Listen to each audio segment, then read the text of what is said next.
반갑습니다, 여러분. 윤희조 사모입니다. 2023년도 거의 중간에 달하고 있습니다.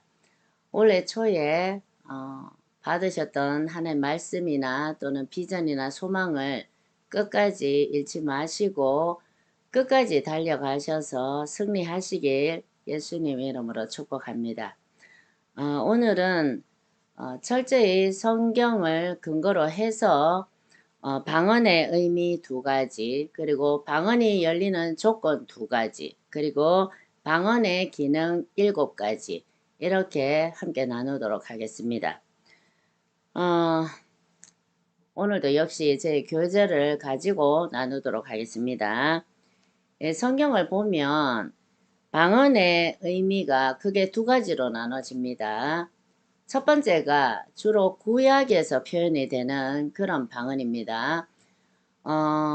첫 번째 방언의 의미가 특정한 지역이나 특정한 나라의 사람들이 사용하는 그 지방의 언어, 이렇게 첫 번째 방언의 의미라고 할 수 있습니다. 예를 들면 이런 거죠.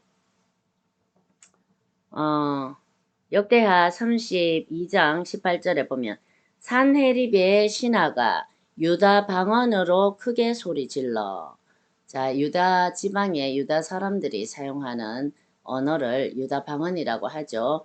그리고 스가랴 4장 7절입니다. 아람 문자와 아람 방언으로 써서 진술하였더라. 자, 아람 지방의 아람인들이 사용하는 그 지방의 언어라는 뜻이죠. 그래서 이 구약시대에는 주로 특정한 지역이나 특정한 나라의 사람들이 사용하는 그 지방의 언어를 방언이라고 이렇게 사용을 하고 있습니다. 물론 우리 일상생활에서도 그렇게 하죠. 미국 사람들은 미국말, 영어라는 언어가 있고 우리나라는 한글이라는 언어가 있습니다. 그리고 한글 중에서도 또 대구의 방언이 있고 서울의 방언이 있고 충청도 방언이 있고 다 다르죠. 그래서 이 방언이라고 하는 것은 특정한 지역이나 특정 나라의 사람들이 사용하는 그 지방의 언어를 말하는 것입니다. 역시 이 성경에서도 똑같이 그렇게 기록이 되고 있는데 특별히 구약에서 그렇게 기록이 되어져 있다, 그 말씀입니다. 자, 방언의 의미 두 번째입니다. 신약에서 새롭게 등장하는 새 방언, 이것을 말씀드립니다. 자, 마가복음 16장 17절에 보면 믿는 자들에게는 이런 표적이 따르니니 곧 그들이 내 이름으로 귀신을 쫓아내며 새 방언을 말하며, 이렇게 되어 있습니다. 그래서 이 마가복음 16장 17절에 보면 그냥 방언이라고 하지 않고 새 방언이라고 표현을 해두고 계십니다. 지금까지 구약이나 여러 표현들에서 사람들이 사용을 해왔던 그런 방언과는 그 각 나라나 각 지역의 언어라는 그런 뜻의 방언, 그 방언과는 다르게 하나님으로부터 새롭게 주어진 것이기 때문에 새 방언이라는 표현을 사용을 했다, 그 말씀입니다. 그러니까 천국의 방언, 그러니까 다른 각 지역, 각 나라의 방언인 것처럼 바로 하나님 나라의 그 천국의 언어, 천국의 방언이라고 해서 하나님으로부터 새롭게 주어진 언어라는 뜻으로 새 방언이라는 그런 표현을 하셨다, 그 말씀입니다. 그리고 신약의 여러 구절들을 통하여 이 새 방언이라고 하는 것이 바로 우리가 흔히 말하는 방언의 은사구나 하는 것도 알 수가 있습니다. 그렇습니다, 여러분. 성령의 초자연적인 은사를 기록해 둔 장이 고린도전서 12장이죠. 거기에 바로 새 방언, 방언의 은사가 나와 있습니다. 그리고 구약시대 각 나라에서 말하는 각 지역의 언어라는 그 방언의 의미와는 확연하게 다르기 때문에 성령의 초자연적인 은사, 천국의 언어, 방언, 그래서 그 표현을 완전히 새로운 하나님으로부터 주어진 언어라고 해서 새 방언이다. 그리고 이 새 방언이 어떤 언어인지, 그리고 새 방언의 기능들이 무엇인지는 성경을 통해서 우리가 충분히 짐작을 할 수 있도록 성령께서 성경에 기록을 해 두셨습니다. 오늘 거기에 대해서 나눌 겁니다. 자, 먼저 방언이 열리는 조건 두 가지부터 나누겠습니다. 자, 어떻게 해야 방언이 열릴 수 있는가? 방언이 열릴 수 있는 조건은 어떤 것이 있는가? 성경을 토대로 해서 두 가지 조건에 대해서 알아보겠습니다. 자, 신약을 통해서 우리가 알 수 있는 것은 다른 은사와 마찬가지로 방언도 첫 번째 성령이 임하실 때 말하게 되거나 두 번째 성령의 충만함을 받을 때 말하게 된다는 것을 알 수가 있습니다. 자, 첫 번째 성령이 임하실 때 방언을 말하게 되는 경우. 자, 사도행전 10장 44에서 46절 말씀입니다. 바로 고넬료 사건입니다. 그 유명한 고넬료 사건. 제가 읽어드리겠습니다. 사도행전 10장 44에서 46절. 베드로가 이 말을 할 때에 성령이 말씀 듣는 모든 사람에게 내려오시니 베드로와 함께 온 할례 받은 신자들이 이방인들에게도 성령 부어 주심으로 말미암아 놀라니 이는 방언을 말하며 하나님 높임을 들음이러라. 자, 베드로가 초청을 받아서 이 하나님을 굉장히 경외하는 로마 장군, 이방 장군이죠. 로마 장군 고넬료라 하는 사람, 그 장군이 그 장군과 그 친척들에게 베드로가 찾아갔습니다. 찾아가서 그들에게 말씀을 전할 때 바로 성령께서 임하게 되심으로써 이방 사람들에게 성령이 임하고 방언을 하고 그 방언을 통해서 하나님을 높이는 말을 듣고 베드로와 함께 간 신자들이 굉장히 놀라워했다는 그런 사건이 바로 고넬료 사건입니다. 그래서 고넬료 사건을 통해서 보면 이 성령이 임하셨을 때 방언이 열리더라. 그것을 알 수가 있습니다. 뿐만 아니라 사도행전 19장 6절 사건에는 제가 읽어드리겠습니다. 바울이 그들에게 안수하매 이때 그들은 에베소 교회의 제자들입니다. 바울이 에베소 교회에 찾아가서 제자들에게 안수를 했을 때 성령이 임하는 그런 것을 기록해둔 장이 사도행전 19장 6절 말씀입니다. 바울이 그들에게 안수하매 성령이 그들에게 임하심으로 방언도 하고 예언도 하니. 그래서 이 사건을 통해서도 성령이 임하실 때 방언이 열린다 하는 것을 알 수가 있습니다. 그래서 이 두 사건을 통해서 우리가 방언이 열리는 조건 첫 번째, 성령이 임하실 때 방언이 열릴 수 있다. 쉽게 알 수 있습니다. 자, 두 번째 방언이 열리는 조건, 바로 성령의 충만함을 받을 때. 자, 사도행전 2장 4절 말씀입니다. 사도행전 2장의 사건은 너무나 유명한 사건이죠. 바로 오순절날 제자들에게 성령이 강림하신 그런 사건입니다. 자, 사도행전 2장 4절입니다. 그들이 다 성령의 충만함을 받고 성령이 말하게 하심을 따라 다른 언어들로 말하기를 시작하니라. 이때 다른 언어가 바로 방언이죠. 각 나라 방언입니다. 각 나라에서 온 사람들이 다 알아들었던 그 방언을 바로 오순절날 각 나라 방언이라고 말을 합니다. 자, 그래서 오순절날 사건을 통해서 우리가 성령의 충만함을 받을 때 방언이 열릴 수가 있다 하는 걸 알 수가 있습니다. 그래서 저희들의 집회나 수련회에 오셨을 때 또는 평소 주일날에 오셔가지고 방언이 열리길 원합니다. 이렇게 저희들을 찾아오시는 분들이 간혹 계십니다.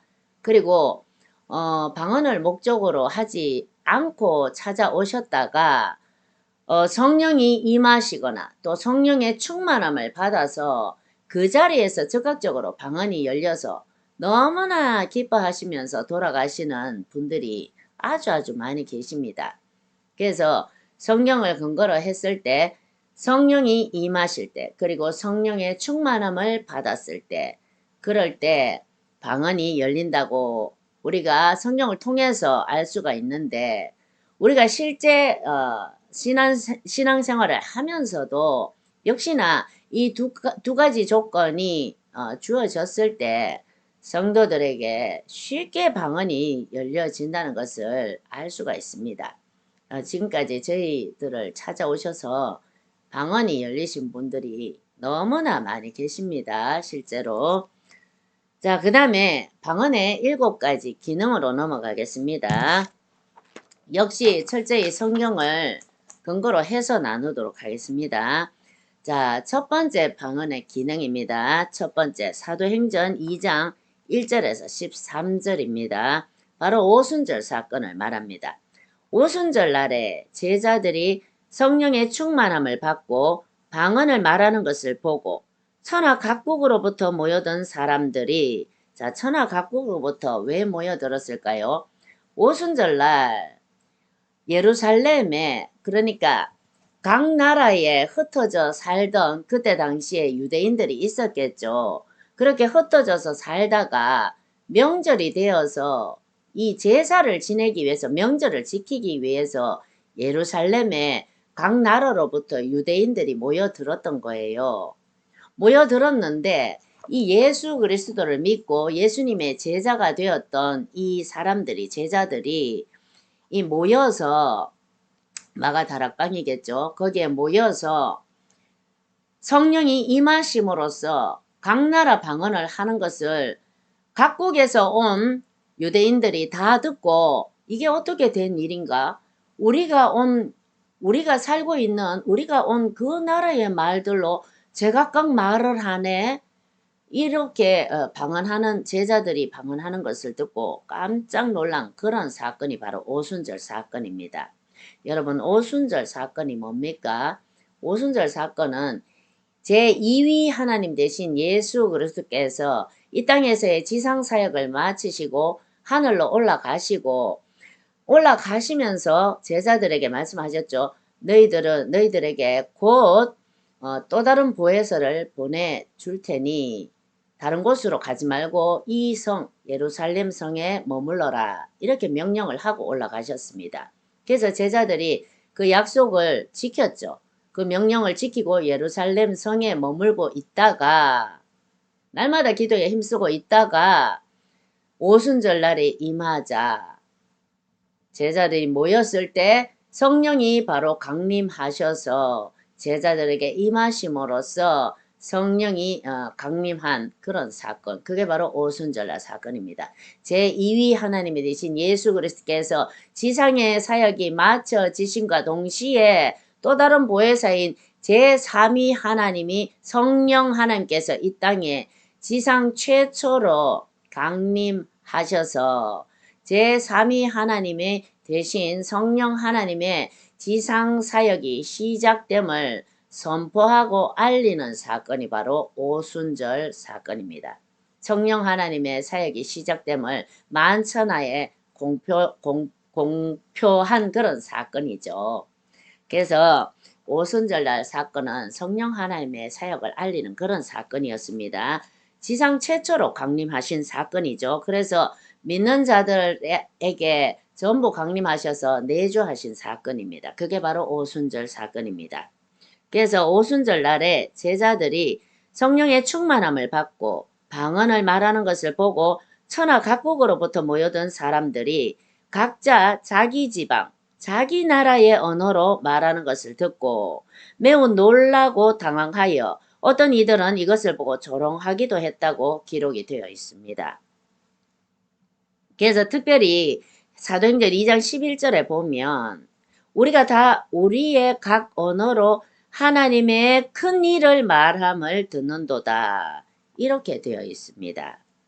그래서 이 구절을 통해서 보건대 방언의 첫 번째 기능은 바로 뭐다? 하나님의 큰 일을 말하는 언어라는 것을 알 수가 있습니다. 자, 두 번째 방언의 기능입니다. 사도행전 10장 46절 바로 고넬료 사건이죠. 이 고넬료 사건을 보면 이는 방언을 말하며 하나님 높임을 들음이러라 이렇게 되어 있습니다. 그래서 고넬료 사건을 통해서 본다면 방언은 바로 하나님을 높이는 언어다 하는 것을 알 수가 있습니다. 그리고 이 말은 또 무엇을 말하느냐 하면은 우리가 이 성령의 은사인 새 방언, 천국의 언어인 새 방언을 통해서 하나님을 높이고 하나님을 경배하고 찬양할 수도 있다. 그리고 이것이 바로 새 방언인 새 방언으로서의 그 방언의 기능이다. 이렇게 말씀드릴 수 있습니다. 바로 두 번째 방언의 기능이었습니다. 자, 그 다음 세 번째 방언의 기능입니다. 고린도전서 14장 2절입니다. 방언을 말하는 자는 사람에게 하지 아니하고 하나님께 하나니 이는 알아듣는 자가 없고 영으로 비밀을 말함이라 이렇게 되어 있습니다. 여러분, 방언을 말하는 자는 사람에게 하는 게 아니라 하나님께 하는 것입니다. 사람에게 하는 말이 방언이 아닙니다. 하나님께 하는 말이 방언입니다. 그래서 이는 알아듣는 자가 없습니다. 하나님 한 분만 알아들으시면 되겠죠. 물론 알아듣는 자가 없기 때문에 하나님께서 교회에 어떤 은사를 허락하셨습니까? 방언 통역이라는 은사를 허락하셨죠. 알아듣는 자가 없기 때문에 방언 통역을 하면 그 방언을 알아들을 수가 있다. 그 말입니다. 그래서 이는 알아듣는 자가 없고 영으로 비밀을 말함이라. 자, 이때 영은 영어 성경에 보면 대문자 S로 되어 있는 곳이 몇 군데가 있어요. 바로 성령을 말하는 것이죠. 그래서 영어로 비밀을 말한다 하는 것은 성령으로 또는 성령 안에서 또는 성령의 파워에 의해서 비밀, 미스테리라고 나와 있습니다. 영어 성경에. 자, 성령으로, 성령 안에서 성령의 파워에 의해서 미스테리를 말함이라. 그것이 바로 방언이다. 이렇게 말씀드릴 수 있습니다. 그래서 아무도 알아듣지 못하는 그런 방언, 하나님을 향하여서만 하나님만이 알아들을 수 있는 그런 방언의 세 번째 기능은 바로 영으로 성령에 의해서 성령의 파워에 의해서 미스테리 하나님의 비밀을 말하는 그런 기능을 가지고 있다. 이렇게 말씀드릴 수 있습니다. 너무나 놀랍죠. 하나님 한 번만 알아들으시면 되는 거예요. 그리고 그 비밀을 통역을 해주는 은사가 바로 방언 통역입니다. 그래서 성령에 의해서 미스테리를 말하는 게 방언의 기능이다. 이렇게 말씀드릴 수 있습니다. 자, 네 번째 방언의 기능입니다. 고린도전서 14장 4절입니다. 방언을 말하는 자는 자기의 덕을 세우고 예언하는 자는 교회의 덕을 세우나니. 자, 방언을 말하는 자는 자기의 덕을 세운답니다, 여러분. 왜 그렇겠습니까? 제가 지난번에 영상을 올려드렸죠. 지난번 영상을 보니까 어때요, 여러분?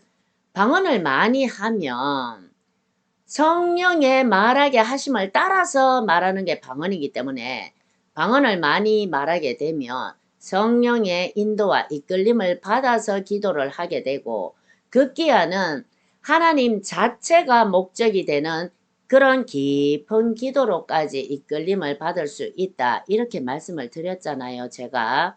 그래서 못 들으신 분은 지난 시간에 두 영상을 반드시 들어보시기 바랍니다. 깊은 기도에 대해서 말씀드린 그 두 영상.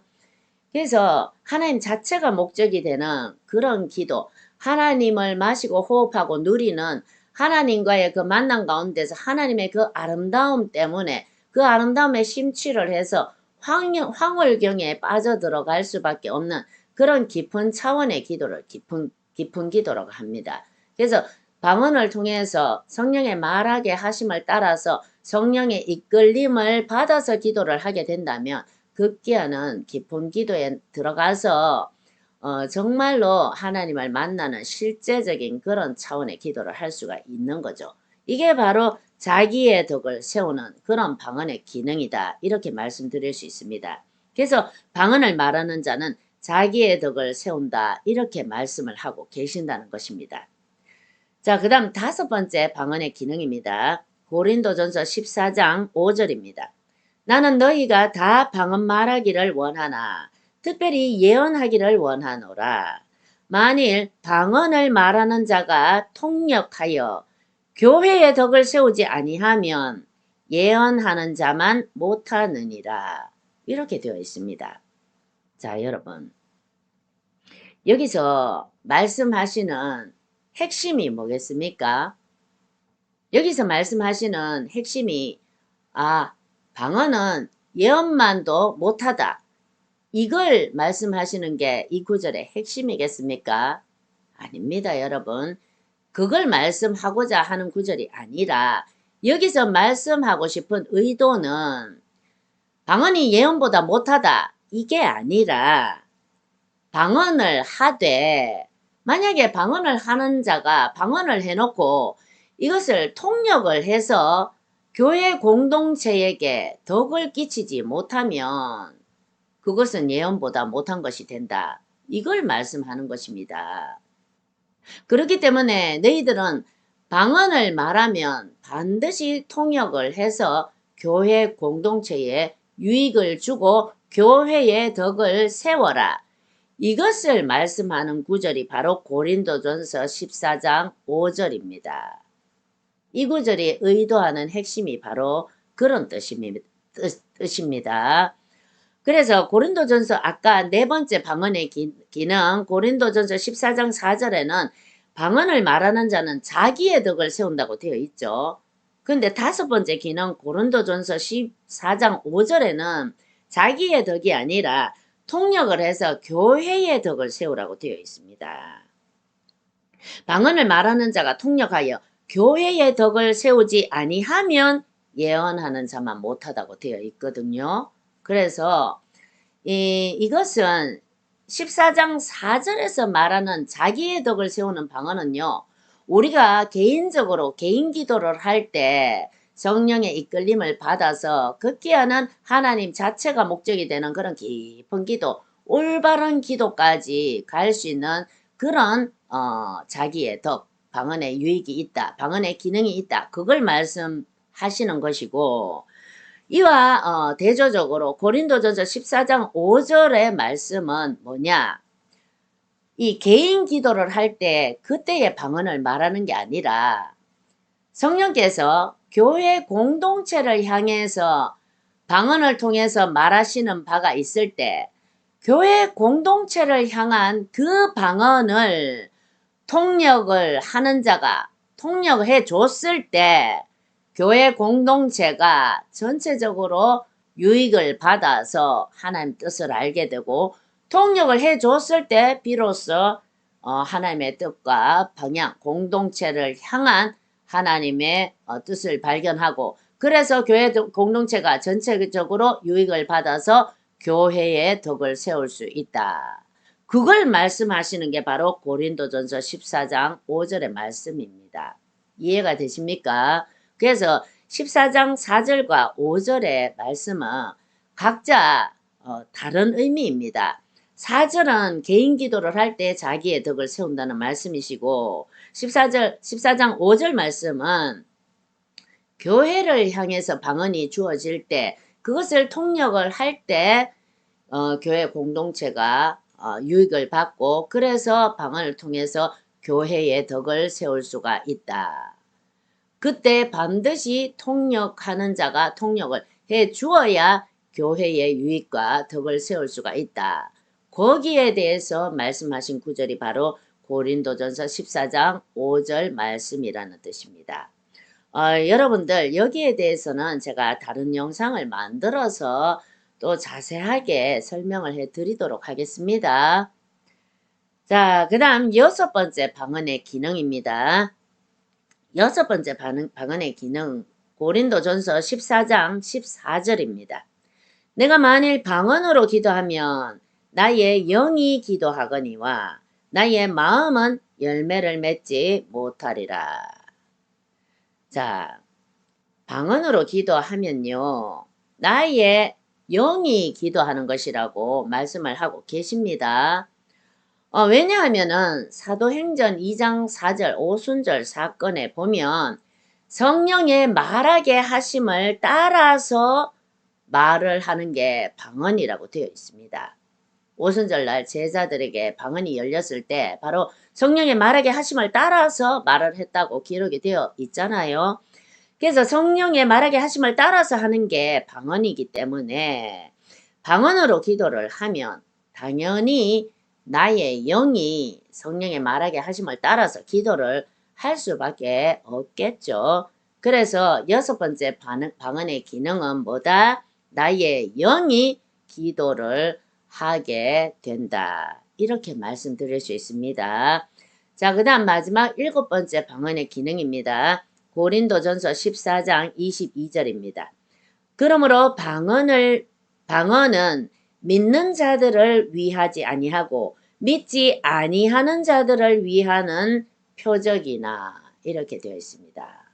그 밑에 보면 예언은 믿지 아니하는 자들을 위하지 않고 믿는 자들을 위함이라고 되어 있죠. 그래서 예언과 대조적으로 방언은 믿는 자들을 위하는 게 아니라 믿지 않는 자, 안 믿는 자들을 위한 표적이다. 이렇게 말씀을 주고 계십니다. 여러분들 뭐가 떠오르십니까? 오순절날 사건이 떠오르지 않습니까? 오순절날 바로 각 나라에서 온 유대인들이 각 나라 방언을 제자들이 하는 것을 보고 다 알아듣고 와 이게 어떻게 된 일이냐. 저들이 믿는 예수 정말 살아 계신가 보다. 이렇게 하지 않았습니까? 다들 놀라워했지 않았습니까? 예수 그리스도를 믿지 않는 그런 유대인들에게 바로 하나님이 이렇게 살아 계시다 하는 것을 나타내는 표적으로서 오순절날 방언의 사건을 주시고 허락을 하셨던 것입니다. 그래서 표적이 뭡니까 여러분? 하나님을 모르거나 예수를 믿지 않는 사람들에게 자 봐라 하나님이 이렇게 살아 계시단다 이렇게 나타내고 증거하는 게 바로 표적 아닙니까? 그래서 방언은 표적으로서의 기능도 하는 것입니다. 그래서 이 7가지 방언의 기능을 나눴습니다. 다시 복습합니다. 방언의 7가지 기능 첫 번째 하나님의 큰 일을 말하는 기능이 있습니다. 두 번째 새 방언을 통해서 하나님을 높이고 경배하고 찬양도 할 수 있습니다. 세 번째 방언의 기능 영어로 비밀을 말하는 언어가 바로 방언입니다. 네 번째 기능 자기의 덕을 세울 수 있습니다. 방언을 많이 말을 하면 그 다음 5번째 기능입니다. 방언 통역을 하게 되면 방언은 교회의 덕도 세울 수가 있습니다. 6번째 방언의 기능 나의 영이 기도를 하게 되어 있습니다. 왜? 성령의 말하게 하심을 따라서 말하는 게 방언이기 때문에. 그 다음 7번째 표적으로서의 기능도 있는 게 바로 방언입니다. 자 오늘 여기까지 방언의 의미 2가지 그리고 방언이 열리는 조건 2가지 그리고 방언의 기능 7가지 이렇게 여러분들과 함께 철저히 성경을 근거로 해서 나눴습니다. 많은 분들이 다른 은사는 받으신 분들이 거의 없으시고 많은 분들이 갖고 계시는 은사가 방언이기 때문에 많은 분들이 방언이나 방언 통역 또는 영찬양, 방언 찬양 그리고 방서, 영서 이런 것들에 대해서 굉장히 많은 궁금증이나 의문들을 가지고 계십니다. 그래서 방언을 할 때 일어나는 증상이나 또 방언을 할 때 나타나는 어떤 리듬이나 곡조, 가락 이런 것들에 대해서 굉장히 궁금해 하십니다. 바로 많은 분들에게 이 시기대에 방언이라는 은사가 열려 있기 때문에 그 은사가 허락이 되어졌기 때문에 그런 질문을 가지신 분들이 많이 계실 줄로 믿습니다. 앞으로 저와 함께 방언은 물론 방언 창량 그리고 영찬양 그리고 새노래 그 밖에 방서 영서 그리고 그 밖에 여러 가지 초자연적인 은사들에 대해서 저와 함께 나눠 가시면서 초자연적인 성령의 은사들의 유익을 누려가시길 예수님 이름으로 축복합니다. 감사합니다.